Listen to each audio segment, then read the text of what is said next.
Hello दोस्तों, मैं हूँ राम सिंह और ये है अपनी दुकान। और हम आ गए हैं अपनी दुकान में और हम आकर अपनी दुकान की साफ सफाई करने लगे। फिर अंकल जी भैंस लेकर आ जाते हैं। पानी पिलाने के बाद हम भैंस को बांध देते हैं। फिर हम भैंस को चारा डाल देते हैं। चारा डालने के बाद मैं दुकान में आ जाता हूँ। दुकान में आने के बाद थोड़ी देर बैठता हूँ। फिर दुकान में मेरा भांजा आ जाता है, ये चीज लेने के लिए कूद रहा है और इसको फिर मैंने एक कुरकुरा दे दी है। कुरकुरा लेने के बाद हम दोनों घर पर आ जाते हैं।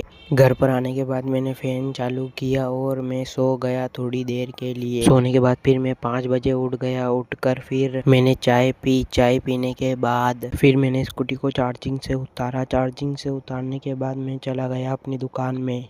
मैं दुकान में आ गया फिर, और दुकान में आने के बाद मेरे को मालूम पड़ा कि दुकान में पापा नया कूलर लेके आ गए हैं। और इस कूलर में देखो गाइस, नए यूएसबी का फीचर भी दे रखा है। फिर दुकान में आ जाने के बाद हमने कुरकुला से कुछ अटरंग बटरंग अपने लिए खाने के लिए बनाया। फिर खाकर मैंने देखा क्या मस्त बना था गाइस, एक नंबर मजा आ गया। फिर अपनी दुकान में ये कमल आ जाता है और ये नाक साफ करने लग जाता है। फिर देखो ये दोनों तानसन खाने लगते हैं। फिर मैं आ जाता हूँ घर पर। मैंने स्कूटी को चार्जिंग पर लगाया और मैं घर चला गया। घर पर आने के बाद मैं गोलू के लिए कुरकुरा लेके आया और गोलू मुझे रास्ते में ही मिल गया। मैंने उसको कुरकुरा दे दी। फिर रात को मैंने भैंसों को बांध दिया। भैंसों को बांधने के बाद मैं आ गया अपने कमरे में और देखो गाइस, मैं यहाँ पर पोज देने लगा ये। फिर मैंने अपनी खाट बाहर निकाली और खाट को बाहर ढाल कर मैं सो गया। फिर मेरे पास गोलू आया, ये बोलने लगा लाइक करो।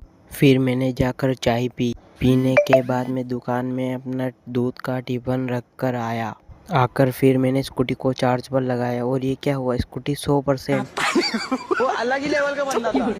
फिर आकर मैंने खाए चावल। चावल खाने के बाद मैं गया बाहर। बाय दोस्तों, कैसा लगा व्लॉग, लाइक करें।